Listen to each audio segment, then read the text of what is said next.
Well, good morning. I want to welcome you to our 2021 Virtual Dairy Day. And thanks for logging on here this morning. And wish we could be in person with everybody. I know typically we're at 7, 8, 9 different locations throughout Iowa here this time of year, but hopefully everybody is enjoying the comfort of being inside where it's warm after getting done with chores and can kind of sit back and take in the information we have here this morning. So appreciate you being on. And just a couple housekeeping things when we get started here. You'll notice we have a chat box at the bottom of your screen there. If you have any questions during the presentations, go ahead and put those into the chat box and we'll facilitate those at the end of each presentation. So once one presentation gets done, we'll ask those questions to that presenter and then we'll move ahead with our next presentation. This webinar will be recorded and archived, and you'll be able to find it on our Extension Dairy Team webpage under webinars.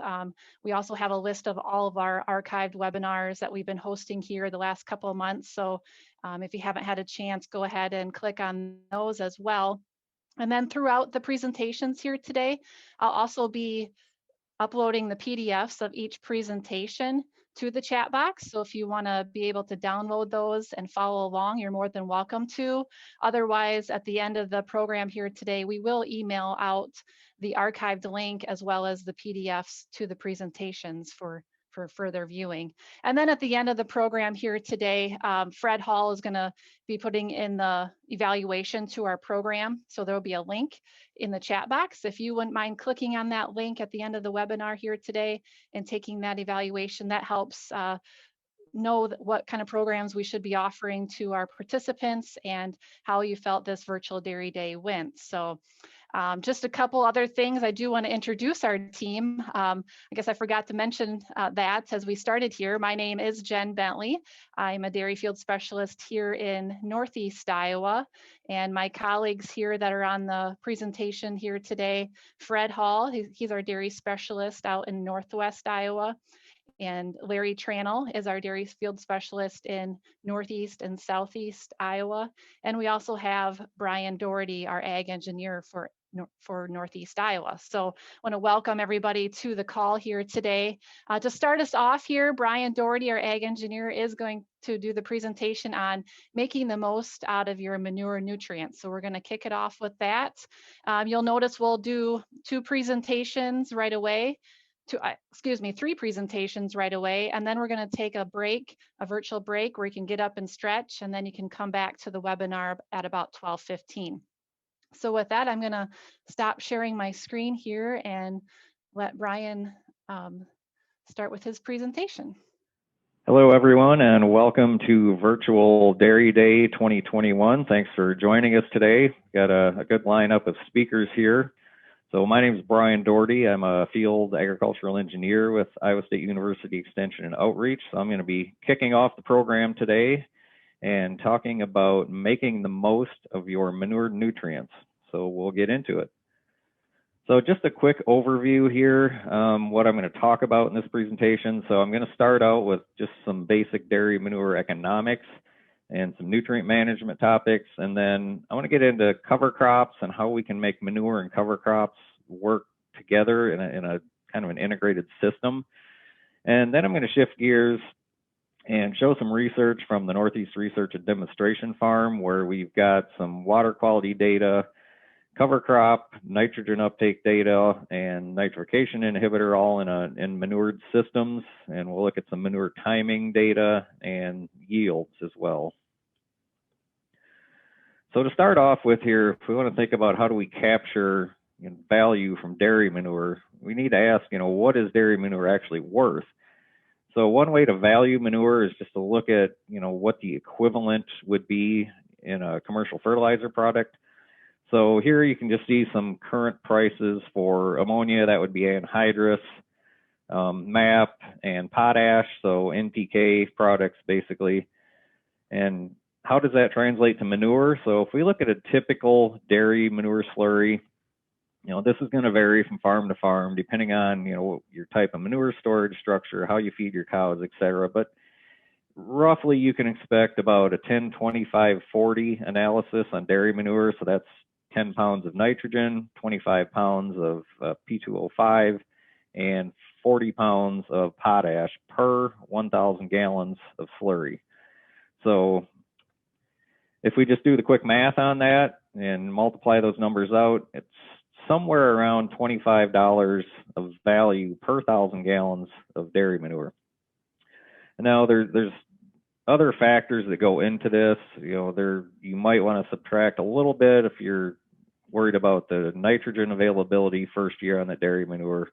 But you can see the nitrogen value actually isn't that high to begin with. It's only about $3 per 1,000 gallons. But if you're putting on, say, 10,000 gallons per acre of slurry, you're in that neighborhood of $250 to $300 per acre of nutrient value. And so we want to think about how do we best capture that value, because our manure products not only have or NPK, traditional commercial fertilizer products that you would buy, but you've also got a fair amount of organic matter in dairy manure, which potentially can benefit your soil, possibly boost soil health.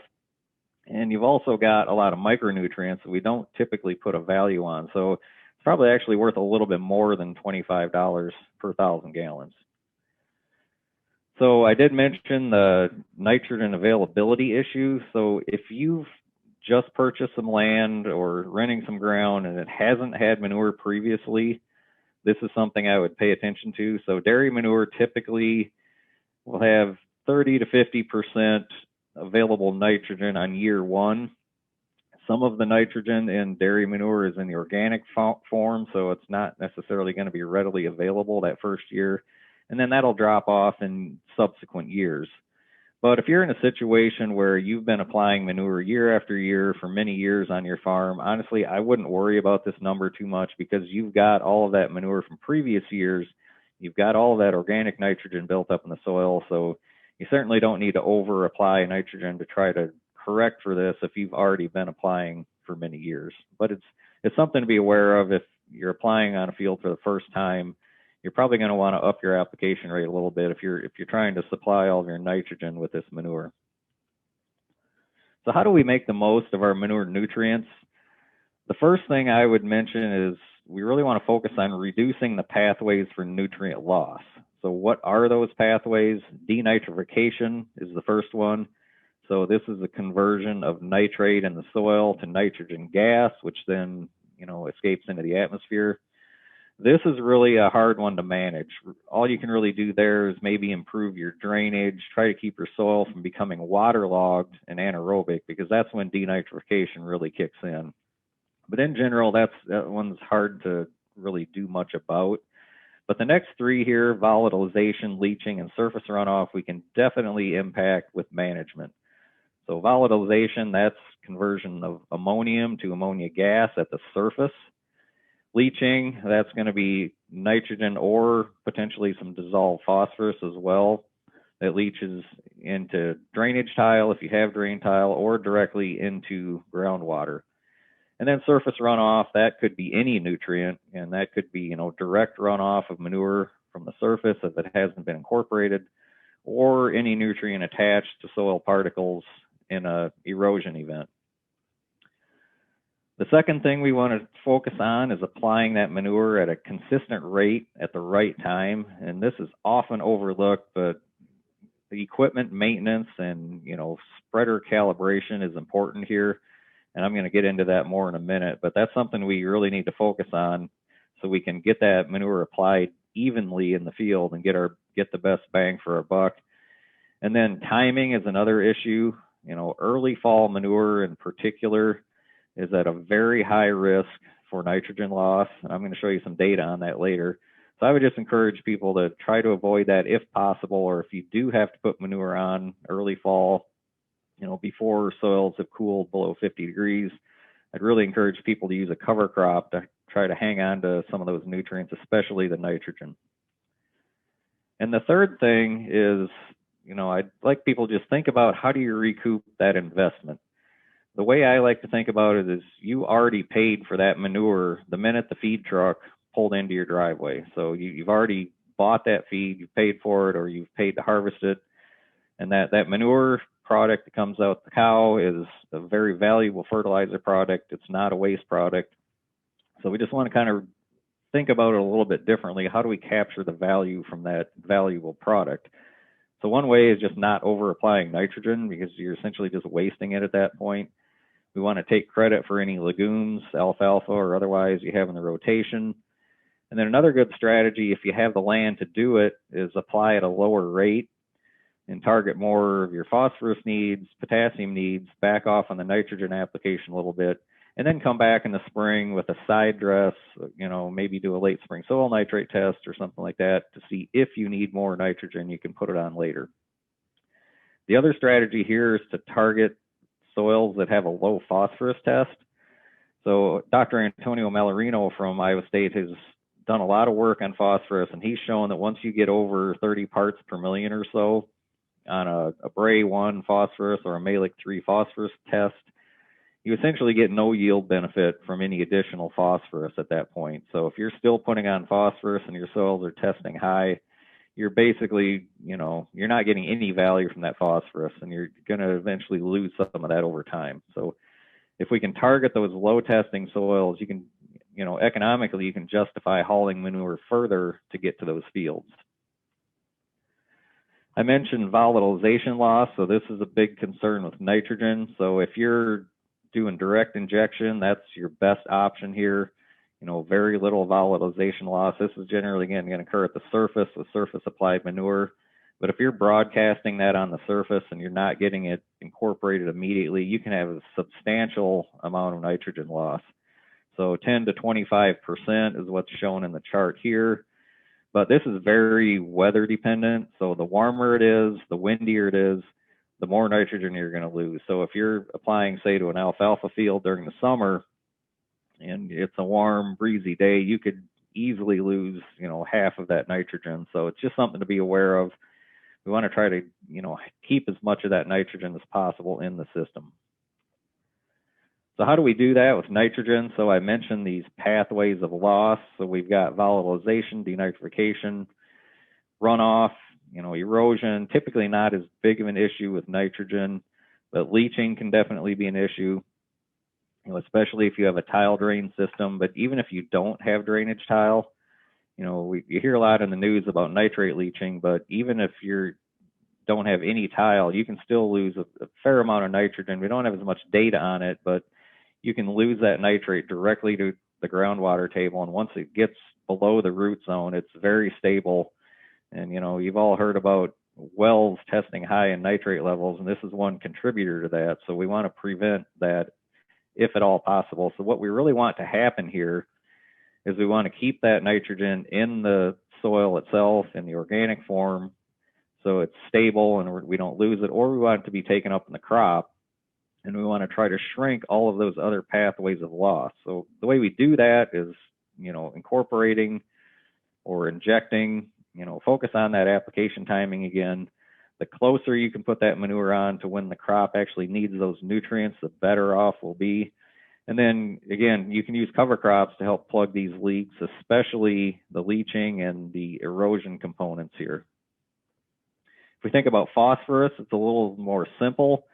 We don't have to worry about volatilization or denitrification in that case. So here, it's mainly just runoff and erosion is where we lose most of our phosphorus. There is a very small amount that you can lose in the dissolved form that can, you'd be lost through drainage tile or into the groundwater. But again, we want to keep that phosphorus in the soil or have it taken up by the crop. So again, injecting or incorporating immediately is a good strategy there. When we tend to see the most phosphorus loss is early spring with snow melt runoff. So, February through early April time period is when we see the most phosphorus being lost. So we want to try to avoid that, keep that manure below the surface if at all possible. Again, prioritize those low testing soils. So 20 parts per million or less, if you have any of those soils, should really be where you want to target your manure applications. And then low disturbance injectors, I think, can play a role here. Not everybody has those yet, but I would encourage you, if you're going to be buying new equipment or trading up, or maybe encourage a custom applicator to go to a low disturbance system, just to help reduce, erosion. The less you disturb that soil, the less erosion you're going to have. So I mentioned earlier equipment maintenance and calibration. So the ag engineers at Iowa State did a study a few years back, and they looked at several different manufacturers of tankers, and they just assessed, how even was that manure application distribution across the toolbar. And what they found was a couple of pretty serious issues, and one was plugged vents. And so you can see the photo on the left there. What happens, as you're turning the pump on and off on that tanker, it'll kind of spit a little bit of manure up into those vents. As long as you keep applying and the vents open, it probably won't be an issue. But when you go to put that tank away in the fall, if you don't clean those vents out, that manure can sit in there and plug that vent, and that can cause some serious issues with uneven application across the toolbar. And the other issue is loops in the hoses. So you can see on the left and the right-hand side in the photo there, those hoses are kind of drooping down. So if you're at a low application rate, especially, there's just not enough liquid moving through that manifold to push the liquid out of those tubes. And so we want to try to eliminate those hose loops if at all possible, and make sure your vents aren't plugged. You can see clearly in the picture there, what that's going to do to your application uniformity across the field if you're not keeping up with your equipment maintenance. So now I want to shift gears a little bit and talk about manure and cover crops and how they can kind of be mutually beneficial on your farm. So there's all kinds of different reasons to use a cover crop. I don't have time to go through the whole list here, but I've up to 17 or 18 here. I keep adding to the list, but these ones I'm showing here, first 12 in black, we've got pretty good data on this now, a lot of research to back up, these benefits when you use a cover crop. Now these next 5 here you see in red with a question mark, we're still kind of in the early phases here. There's a lot of anecdotal evidence that cover crops can provide these benefits, but we don't have a lot of solid research data to back this up. It's not something you can expect right away or you're necessarily going to see every year, but producers that have been using cover crops for multiple years are reporting some of these benefits. And, if you use cover crops a lot and you're like Twitter, it might make you famous on Twitter too. So there's always that benefit. So cover crops and manure, they really work together as an integrated system, as I mentioned. That cover crop can capture and recycle nutrients, nitrogen especially, from that manure. And then the manure can give that cover crop a boost in the fall and get it going so you get some good fall growth. And both cover crops and manure can provide a lot of benefits to your soil. So you see in the blue box there, increased organic matter, porosity, better nutrient cycling, better infiltration, a lot of research data to back up the fact that manure can be beneficial to soil health if it's managed properly and if you're not over applying your nitrogen. And then they each have their own benefits on the side as well. Cover crops, you saw on the previous list, can do a lot of things for you, potential grazing there, weed control, etc. And then with your manure, you're getting those micronutrients as well that can help your system. The other thing cover crops can do is open up additional application opportunities. And early spring in particular is one that I think there's more potential for. We do tend to see a lot of manure applied in the dairy industry, early spring, late spring, not so much with swine. But if you can get a cover crop out there, there's potential to help improve trafficability in the field, help hold that equipment up. So you might be able to get out a little bit earlier than you would be able to otherwise if you didn't have a cover crop. So it might be worth trying to establish that cover crop in the fall. And then if you can do it, wait until spring to apply the manure. The other window is kind of late summer. So if you're doing any small grains in your rotation, maybe you want to grow some cover crop for seed, for your own use or to sell it, or you've got some oats in the rotation, that's a good opportunity late summer when that crop comes off, maybe early mid-August, to get some manure out then. But if you do that, again, I'd highly encourage you to follow that up immediately with another cover crop or growing crop, so you don't lose those nutrients. So how do we make cover crops and manure work together? There's lots of different ways that you can accomplish this. So sort of the traditional way is just to harvest in the fall, apply your manure and then drill in a cover crop. So you can do that before or after you apply the manure. You can also seed the cover crop early. You can go with an early interseed, maybe a V3 to V5 stage in the corn, or maybe you apply later in the season with a high boy type equipment and just broadcast that seed on the surface. That can help get your cover crop established sooner, get a little more growth, and then you could inject manure into that later in the fall. A third possibility is slurry seeding. So this is a pretty new practice. Not a lot of people have tried this yet, but you could mix the cover crop seed directly into the manure tank. But if you do that, I would just mention that you may want to make sure you have good agitation on that tank. Otherwise, that seed's going to tend to either float to the top or sink to the bottom, and you're going to have very uneven application in that case. And there are a few companies now that are trying to apply cover crop directly with a dragline system. So they've mounted a seed tank on the front of the tractor with an air system, and it's basically, air delivery of that seed directly into the dragline hose. So that's something I think there is some good potential for that as well.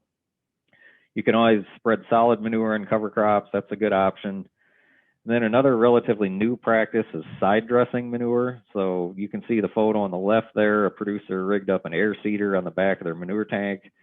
And so they're going in and actually side dressing manure early in the season and applying an early interseed cover crop in one pass. And so, again, lots of different ways to go about this and some potential there to combine some manure application and cover crop seeding to save a trip across the field. You can inject manure into a growing cover crop, as I mentioned, but how well that cover crop is going to survive is going to depend on how aggressive your manure injectors are. So this was a study that was done in Minnesota. You can see on the left there, the manure injection around November 2nd. So that cover crop was drilled about 6 weeks prior to that photo on the left. And then you can see the center photo 2 weeks after. And then on the right, you can see what it looked like in the spring. So as long as your injectors aren't too aggressive, you can still potentially get a good stand there. And this is a good way to get your cover crop in a little sooner and then wait a little bit and apply that manure to help hang on to more of that nitrogen in particular. So how do we make this work, together? So I just encourage people to treat manure like a valuable fertilizer product that it is. And then the cover crops, they take a lot of management. You want to treat those just like they're any other cash crop. Testing is critical here. So you need to be testing your soil, testing your manure, so you know what nutrient values you have and where to apply those nutrients. Consistency, again, you want to make sure you're applying that manure consistently, your equipment's maintained, you're getting your cover crop established consistently, and you want your soil to be as consistent as possible as well. The soil health principles can help here, in particular limiting disturbance at the surface and just trying to armor that soil with both residue and living crops. And then if you're new to cover crops, I just encourage people to start with what we call the easy acres, basically anywhere you can get it established early. Corn silage ground is a great place on a dairy farm to start with a cover crop, just a simple cereal rye. You can get it in early, very simple system. Start with, either a single species or a simple mix. I wouldn't recommend trying a 10 or 15 species mix right off the bat if you're new to cover crops.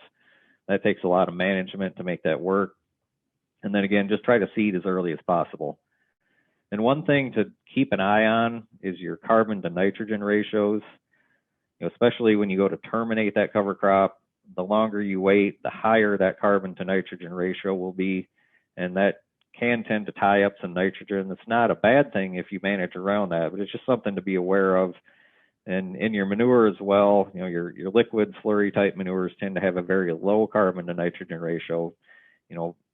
Nitrogen will be, more readily available and more quickly in that case, whereas your bedded pack type manures, especially if they have bedding, with corn stalks or straw mixed in, they're going to have a much higher carbon to nitrogen ratio, and it's going to take longer for that nitrogen to become available.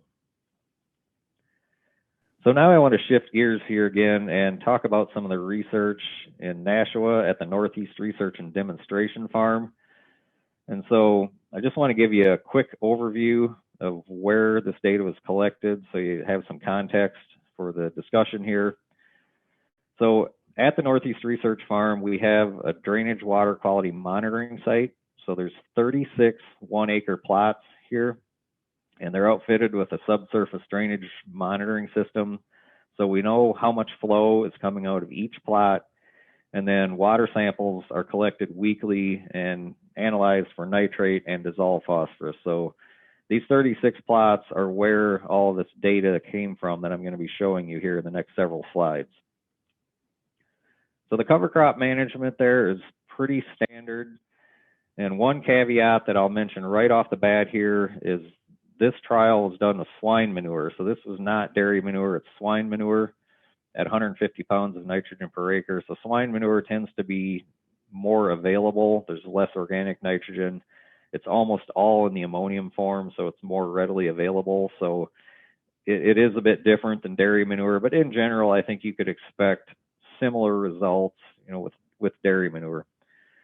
So this cover crop was drilled after harvest and after manure application at 80 pounds per acre seeding rate, and it's terminated in the spring with glyphosate about 10 days to 2 weeks before corn, and give or take a couple days prior to soybeans. So this is a corn-soybean rotation in this case with the cover crop. So I'm going to start with just a couple slides on water quality and what we're seeing there. So just a quick reference on the notation here, the SU150, that is a spring UAN side dress treatment. The EFM, that stands for early fall manure. Again, 150 is the nitrogen rate. NT stands for no-till. And then the plus R there, the red line, that's our cereal rye cover crop.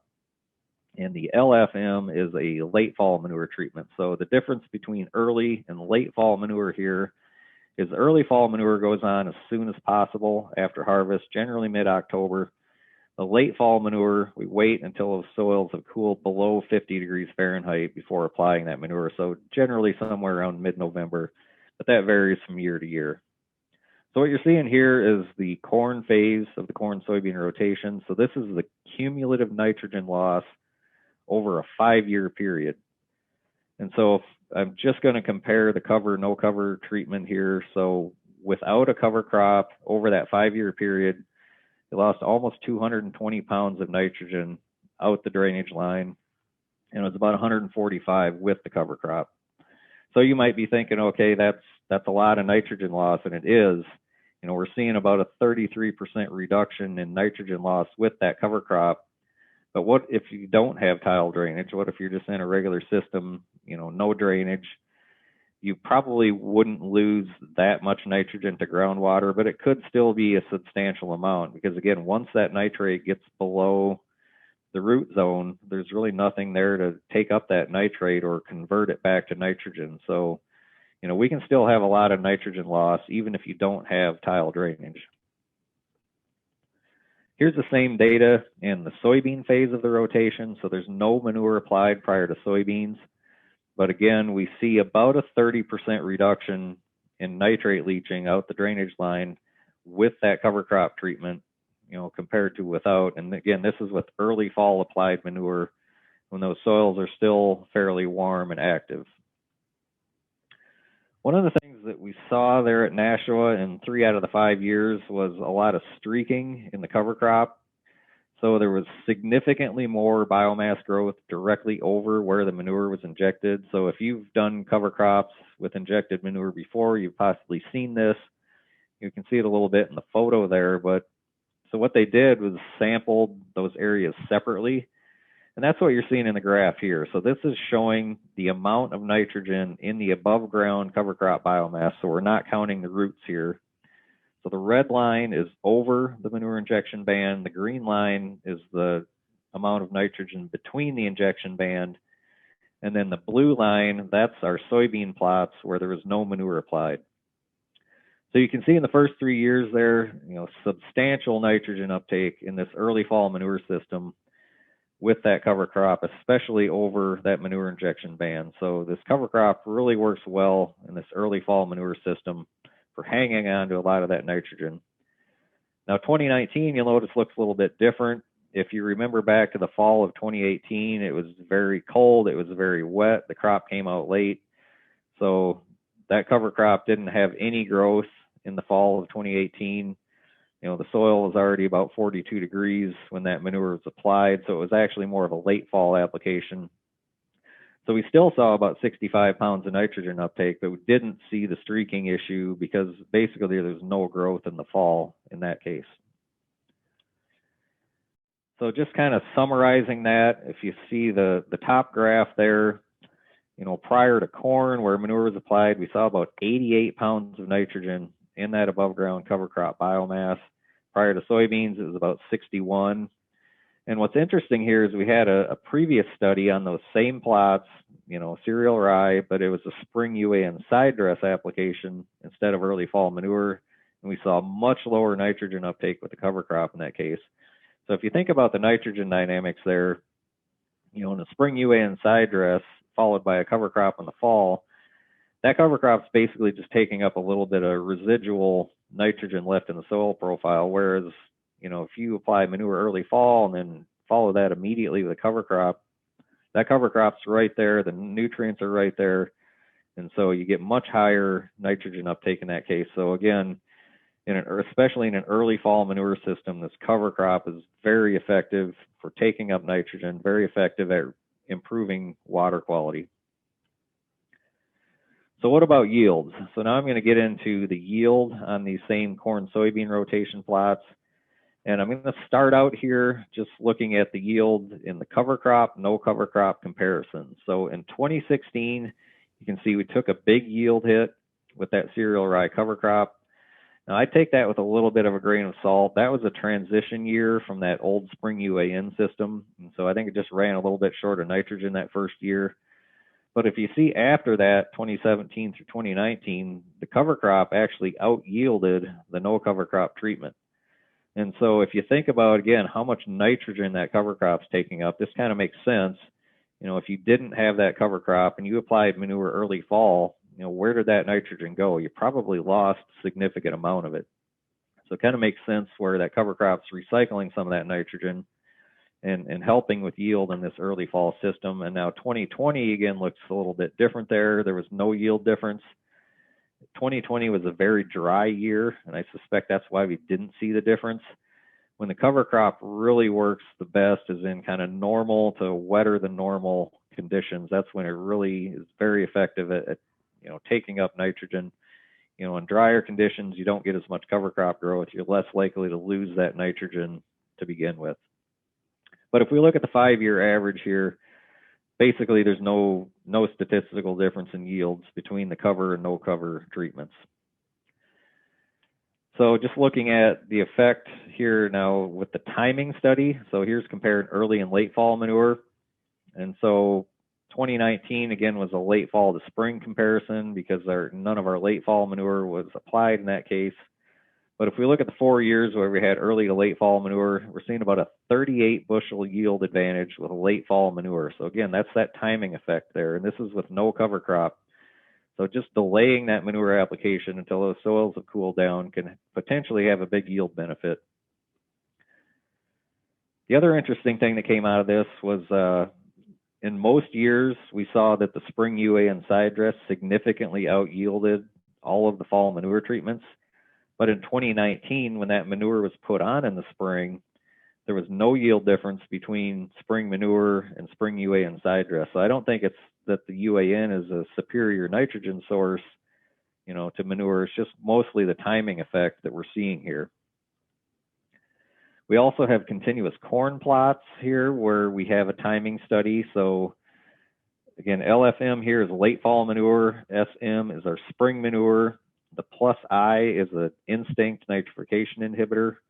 The plus G is a gypsum treatment. I'm not going to talk about that. That was for a water quality study, but just comparing late fall to spring here, our 4-year average again is about a 28 bushel per acre advantage in continuous corn at 200-pound nitrogen application rate when we compare late fall to spring. So spring is out yielding late fall. Again, 2020, we did not see that effect. Again, I think that was because of the dry conditions. So if we just think about the economics of that quickly, I pulled together the Nashua data and combined it with some other studies that also looked at manure application timing, and I just kind of summarized all that at the bottom there. So over 13 site years of data, looking at early to late fall manure, it's about a 20 bushel per acre advantage by delaying that. 5 site years of data with late fall to spring comparison, 26 bushel per acre advantage in that case. So somewhere in the $70 to $90 an acre advantage if you're assuming $3.50, corn value here. So potentially economic advantage here to delaying that manure application timing if you can make that work. We also have a nitrification inhibitor study there with late fall manure. So over the 3 years where we had that applied with late fall manure, we saw about a 12 bushel per acre advantage with that instinct inhibitor. Now, it did not have any effect on water quality, didn't improve nitrate leaching. Now, in 2019, again, all of that manure went on in the spring. We didn't get our late fall manure on. And so when the instinct was put in with spring manure, we saw no yield advantage in that case. I also pulled together a bunch of studies just to look at the instinct here at different places. So our Nashua data is at the top here. So 12 bushel advantage. Again, if we assume a $3.50 corn price, that's about $40 an acre, but you have to subtract off the cost of your instinct. And so as we look down through these studies here, here's a bunch of data from Wazeeka, Minnesota with both early and late fall manure with instinct at different rates. They did see a yield advantage with early fall manure, did not see it with a late fall manure. So anything with an asterisk there is not statistically significant. Another trial in Boone, Iowa here. Again, early and late fall manure at different instinct rates, and basically, didn't see any statistically significant yield increases there, and potentially lost some money in some cases there by the time you paid for that instinct. So with this data, it looks like about half the time the instinct paid, maybe half the time it was kind of a break even or wasn't really worth applying. So it's something to consider. I certainly am not going to recommend that everybody use this every year. It just kind of varies from year to year depending on what the weather does. So just to summarize here, how do we make the most of our manure nutrients? Again, put some management into managing that cover crop like a cash crop. Manage your manure just like it's a valuable fertilizer product. The way I like to think about manure, it's no different than prepaying your fertilizer at the co-op. You've already got the money invested in it. You want to make sure you get the most back out of that manure value. Calibrate and maintain that equipment to make sure you're getting it applied evenly across the field. And then reduce those pathways for nutrient loss. Wait to apply that manure in the fall until those soils have cooled below 50 degrees. If you have to apply early, especially, put a cover crop with it to help reduce that erosion and nutrient loss. I think we're to the point now where we've got enough data. It's almost a no-brainer to use a cover crop, a cereal rye after corn silage. That ground's just extremely susceptible to erosion and nutrient loss, especially if you're applying manure after you take the corn silage off. So I just really encourage people to use a cover crop in that case. It's a good place to start. It's relatively simple to do. Consider low disturbance manure injection if you're going to upgrade your equipment. And then just try to delay that manure application timing. Put as much of that manure on as close to when the crops are going to need that nutrients as you can. So I'm going to wrap up there and we will take some questions. Thanks for listening in. Thank you, Brian. We have a couple of questions from Mike in Illinois. First question is, are you concerned with manure contamination of the forage crop when applied in the spring and harvested in the spring as forage, palatability, and poor fermentation profile? Yeah, that's a great question, Mike. I certainly would be if you're surface applying that manure. So if you're planning to harvest that and chop it for silage, I wouldn't recommend surface applying manure in the spring. I would probably want to inject it in that case, just to avoid that issue. And again, that's where kind of your low disturbance manure injectors can play a role there. You can hopefully get that manure injected without too much disturbance on that cover crop. Yeah, That's a good question. I would probably stay away from surface application in the spring if you're planning to harvest that for silage. Okay, a second question. Do you have yield drag when the cover crop is removed as forage on the uh, following corn or soybean crop? Yeah, another good question. We don't have any data on that at Nashua, so in that case, we're just terminating it chemically. We're not harvesting it for silage. I would have to look at some data from other sites where they've done that. Just anecdotally, I would say yes, you can probably expect some yield drag, mostly just because of the timing issue. By the time you let that go for silage, and kind of Iowa, Illinois, Wisconsin area, you're probably looking at 20th of May or so, typically before you get that chopped off. And then you got it, if you're going to haul manure, wait for the soil to dry a little bit and then plant your corn. It's going in pretty late at that point. And so you're probably looking at a shorter season corn hybrid. It would be one issue. The other thing that gets difficult in the double cropping systems is the compaction. So you're running, forage harvesting equipment across it, assuming it was corn silage, you're chopping it twice in 1 year.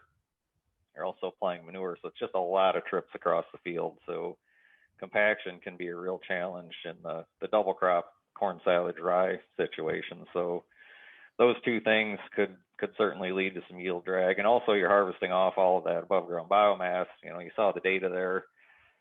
60 to 80 pounds of nitrogen, could even be a lot higher than that if you're taking it for silage, depending on how mature it is when you chop it. But you're harvesting off a lot of nitrogen, so you definitely want to probably put some more manure down prior to that next corn crop as well. So don't have a lot of data on that. Certainly some potential for yield drag there for those reasons.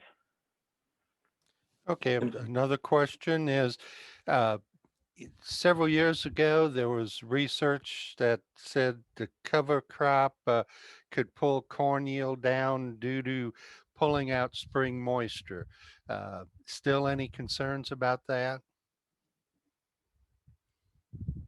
In this area, I wouldn't typically be concerned about that. It could happen in a dry year, but again, we're kind of in a climate now where I think we're dealing with wet conditions a lot more than we're dealing with dry conditions. So I think on balance, the cover crop is going to be a benefit rather than a detriment there for improving trafficability in the field and actually trying to get rid of some of that moisture in the spring.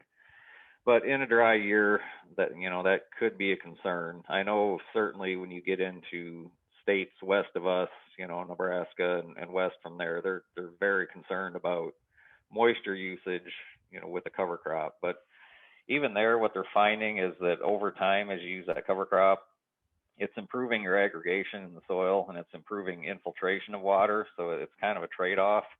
You may be, evapotranspiration is going to be a little bit higher because you've got a crop growing out there, but you're also getting more water into the soil to begin with. So over time, I think that kind of balances out. So I wouldn't be terribly concerned about water usage with that cover crop.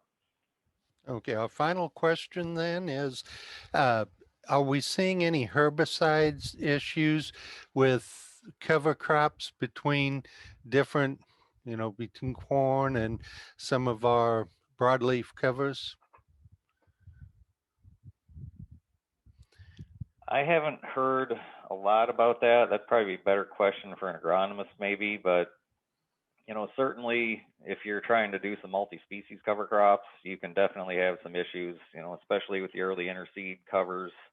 You have to be very careful with your herbicide program there so you don't have carryover of those residual herbicides. That can be, I know some of the brassicas in particular can be quite sensitive. And so that's a very much an ongoing area of research. If you do some searching online, you can find some information on which herbicides in particular tend to do more damage to which species of cover crops. But I don't have a lot of experience with that myself. But that information is out there. Okay, I think we've got a couple minutes. There's one question that just came in. Are there any treatments for maintaining nutrients in the manure pit that are worth the expense? That's another great question. I don't have a great answer to that as far as maintaining nutrients. I know they just came out with some research at Iowa State, Dr. Jacek Kozil and some others, where they looked at, I believe it was 10 different products, for applying to manure, but they were focusing on odor mostly and, gas emissions, and they didn't find any statistical improvements with any of those manure treatments, when it came to odor and gas. As far as maintaining nutrients, then you're probably looking at instinct and nitrification inhibitors and things like that. And I did show the data on that, depending on the conditions, certain years they do provide a benefit. They do help you hold on to some of that nitrogen. So again, seems to work a little bit better the earlier in the fall you would apply that manure as far as the instinct inhibitors. I wouldn't recommend using them in the spring. You generally don't really see a benefit at that point. So, that's something worth considering. I can't make a blanket recommendation to use the inhibitors every year because sometimes they pay and sometimes they don't. Thank you, Brian, very much. And now we'll turn it back to introduce our next speaker.